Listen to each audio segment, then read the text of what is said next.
daawadayaal xasan axmed cabdi ayaanu kula kulannay iminka bartamaha magaalada hargeysa wuxuu nooga sheekeeyey sheekooyin la yaab leh annaguna waxaanu damacnay in barnaamijka caweyska sheekooyinkiisa aanu la wadaagnayo daawadayaasha bal xasan axmed cabdi hadda sheeko gordhoweyd iga sheekeynayey ayaan ku bilaabayaa sheekadii waraabaha iyo saad ku noqoteen sheekada waraaba walaal waxaan ku noqonnay anagu horta waxaan iska afar inoo saaxiib ah habeenkii meel ciyaar gudi jirnay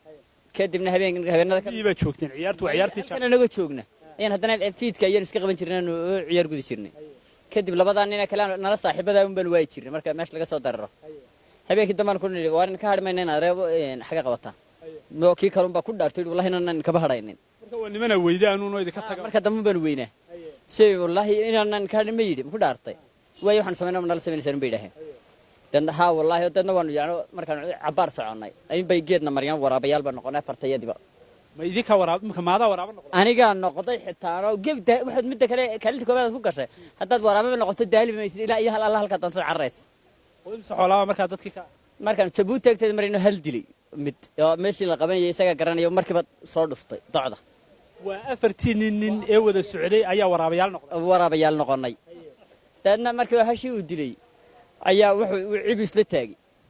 wadankiiba wuxuu noqday guduri madow iyo wada waraabe kowde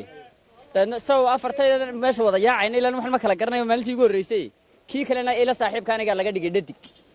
oo cisbaan la yiraahdo adigana ma laba laga dhigay anigu waxaan ahay nin baanay kii kalena soo naag way ka dhigay dadna markii la dhirgay in ba mid la isugu tagaan arkay meesha waa mid ba lagu xunsan yahay anigu wixii kala garan waayay dadna xagga isaga kacayo marka ka hor intaan waraabayaal idinka dhigay sidee waraabayaal idinka dhigay geed yar bin baa la mariyay saas baa la noo mariyay lana taato dadna ilbiriqsiga waxaan noqonay sida imise casha waraabaha waxaan waraabaha ahayn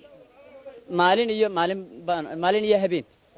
ayaan ahay maalin geli waliba sidee markii daba la idinka saaray waraabanimadii anigu markii aan kala garan waayay meel baan iska maro kuwii garanayay soo raadkayga helaan markay meesha soo dadna way soo raadiyeen dadna yaa ninkii cismaan loo oran jiray hadduu laba qof bas ay soo agto xubisay meel kuwii baa ku jira habeenkii buu ka baxay magaalo dabiyaas isaga lagu soo korayaba waninkii kale kula socday ila socday labadii nin kale waraabaha asaliga marka hore idinka koor noqonayeen xagee ku labadii nin kale markaan arko lacag un ba isaga dhiibay iska laalusha oo Hargeysa joogaan aan ka dhiganaa Hargeysa joogaan iyagu Hargeysa jooga waraabayaashii halkaas jooga marka imisa aadhiya cunteena ma geela habeenkii aadhiga xamanan cun hashaas un baan ku baxnay ta kale nagu dhacday labada nin waraabayaasha noqon jiray mid beelkii ka goy waayay oo soo qofan wixiisa laba cunin baa cunaan oo waalkii waraaba inta la leeg ay kaba goy waayay dawladaan oo tagniyo dad markaas yeelan qofka ay wixiisa la cunin xalaal cuna cunteena waa inay xaqiisi u celisaan dabeerta meeshii ku warwareegna markaas ayaa rasuul halba bahaliga dilay waxa inta meesha tagan wareys tagan waxaan ku weydiiyay iminka de sheekada waanu baahinaynaa idinka iyo adiga ku dhaaday iminka markaa tiri mar baan waraaba noqday dadku say ku aaminayaan inaad marar badan noqoto waayo waraabaan caruur badan baa la waayay bal xaaladaha waxa loo baahinaya horta inaad waxyaalo fara badan isbedbedelaa